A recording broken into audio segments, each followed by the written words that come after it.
Good retrievers are known to make good retrieves to hand of birds, preferably uneaten, undamaged, unplucked, and not dragging it by the wing. Let's see the process of how to get your dog to deliver to hand properly.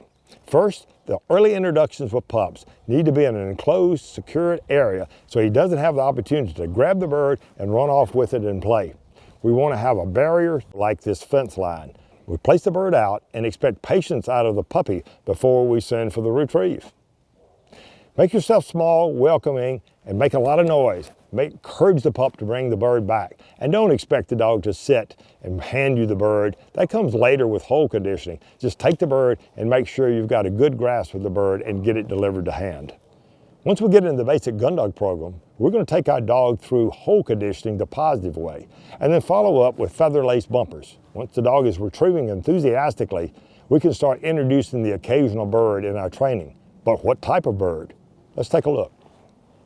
Well, in our training cycle, it's time to introduce birds, real birds in the field for their first retrieves. What I don't want to pick up is a big heavy bird that they have to pick up and might drop, not complete a nice delivery to hand. Medium-sized birds such as wood ducks, widgeons, divers, this little teal, these are perfect sized birds for the first introduction. The pup can pick them up clean and bring them straight back to hand. Pigeons are very good birds, as are chukard, but you don't want to put the pigeon in the water. Quail, we stay away from. They're far too small a bird. These are perfect size. These are too small. That encourages the pup to chew and gnaw on the bird, maybe become hard-mouthed.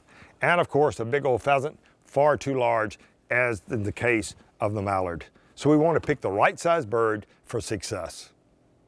When we start to introduce birds into our training, we want to make sure we have open ground.